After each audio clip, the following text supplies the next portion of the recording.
As well as this vodcast, you can watch The Chasers War on Everything Wednesday nights at 9 on ABC Television or download it from abc.net.au/chaser. This program is classified M and is not recommended for children under the age of 15 years. Or if you prefer, you can wait for the PG version of the show, which contains calls to jihad, anti-Jew bile, and Sheikh Fayez Mohammed's audition tape for Australia's next top mad Muslim.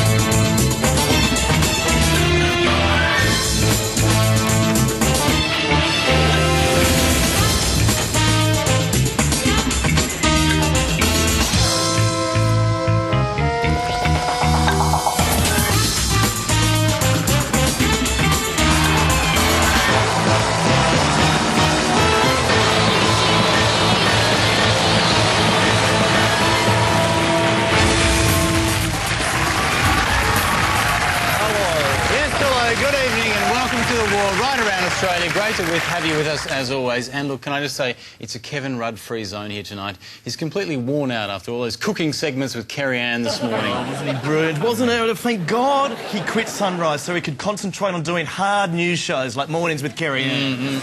You can tell, though, Howard is getting worried about Rudd. I mean, Rudd is still ahead in the polls, even after he tried to recreate the Vietnam Dawn service. It's true, but Howard's not to be outdone. He's sent more troops to the Middle East, hoping to recreate the whole Vietnam War. What a pro. Oh, he is a leader. He is a leader. But it is true that both Rudd and the team at Sunrise are still copping flack over that whole Anzac Day fiasco. Now, as far as I know, the plans have all been cancelled now, which is a great pity, I think. It is, because we know how much a fake Dawn service meant to Sunrise, but the diggers let them down. So we pulled some strings this week to make sure they wouldn't go without one. We had on the show what prompted a savage sea lion attack. We just got the Dawn service for you. We got a fake Rudd for a fake service. Or Prince Charles or anything like that and say, mate, she's not for you. They would be consulted. He would say, look, Dad, what do you reckon? What do you think, Grandma? And she'd say, well, you know, dear, it's entirely up to you. I don't believe for a second she said to him, listen to me, young man, don't do a Diana. He got in time. Come on. Right, Marilla, thank you very much for that. Thank you. Appreciate your time. And also the time of some of our friends as well who joined us. Now you say go away. You're so hot and cold. One morning it's emails saying get up an hour early and now it's go away. They love their Anzac Day, don't they? Oh, they love it. But elsewhere this week, did you see that gaming revenue from Pokies has actually dropped quite a bit since pubs went smoke-free? Obviously, Aussies are less inclined to play the Pokies unless they can indulge in another life-destroying habit at the same time. Yeah, so I can't see pubs ditching the Pokies anytime soon, though. I mean, they're so much better than live music. Oh, absolutely. More melodic, too, in many cases. And I think the message is finally getting through that Pokies shouldn't just replace live music in pubs, but should, in fact, replace musicians everywhere, even the Australian Chamber Orchestra.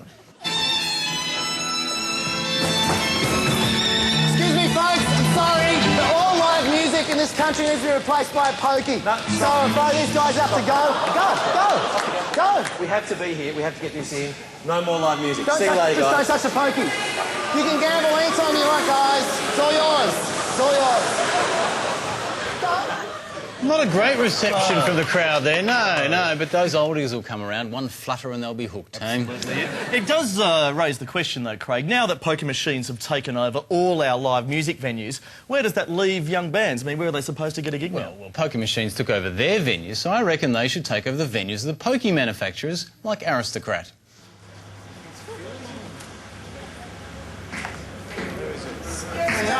We can't play anywhere else. The poker's pushed us out. Sorry? So we've got to play here. Mate, you can't play here. It's a private business. Hello, Aristocrat. Thanks for coming. Enjoy the show. Let's do this set.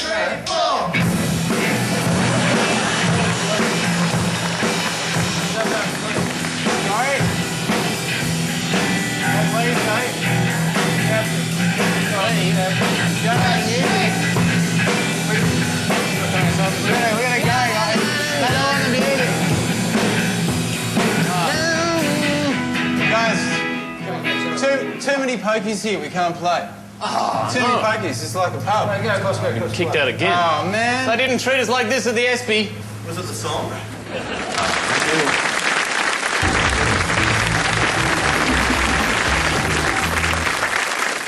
It really bugs us when our friends say things like, we only use the gross parts of the cow to make our burgers. But the fact is, the udder is the best part of the cow. Delicious. So don't believe the rumours. Make up your own mind at this website made of 100% Australian bull.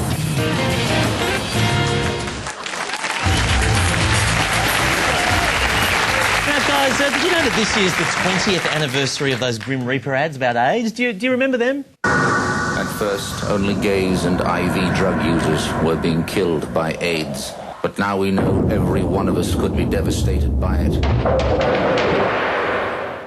Yes, a Grim Reaper with a bowling hobby. That's how you made a scare campaign 20 years ago. Very passe these days, I think. Today's scare campaigns have a far darker, scarier character than that. Interest rates always go up under Labor governments.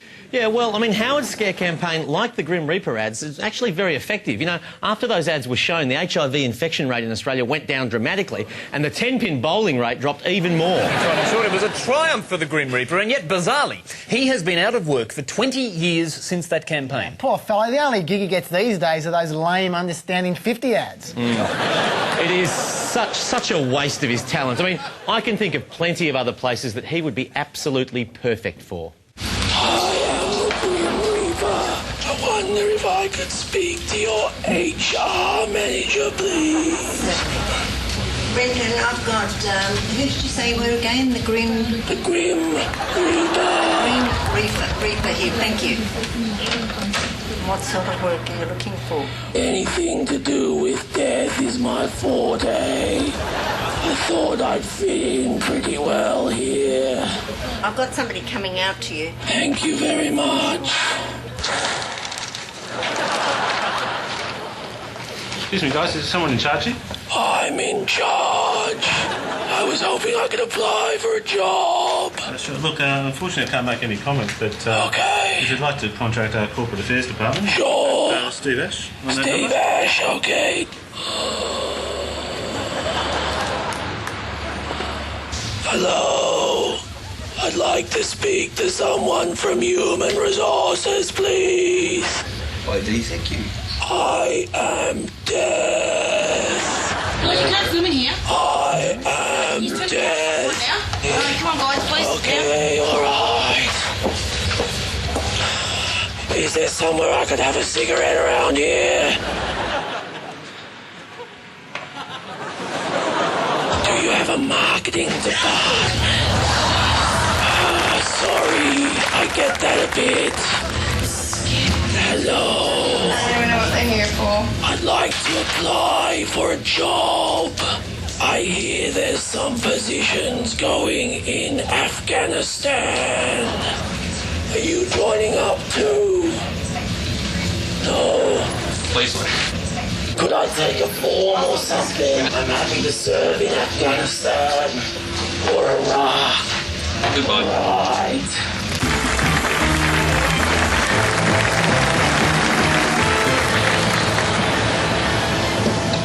That's right, shoppers. Hilal is completely crazy and he's simply got to go. We're having a massive mufti clearance. It's mega madness. The man's become a huge embarrassment. If you think our prices are outrageous, just wait till you hear his comments. Come on in, grab a free quote. He'll claim it was taken out of context. Oh yes, we're closing his mouth down and exporting it to Iran.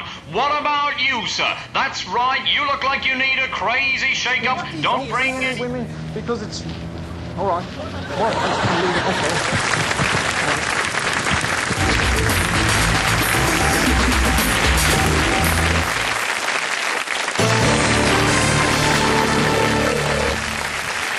Okay, if you're watching this show, we know you're probably a typical latte-sipping, I love public broadcasting sort of person, but Chaz and me, we're not like that. No, we've got cable TV, because we know you have to pay $100 a month to get real quality. Like our favourite cable host, Maury Povich, who deals with issues like paternity in a seriously sensitive way. The paternity test.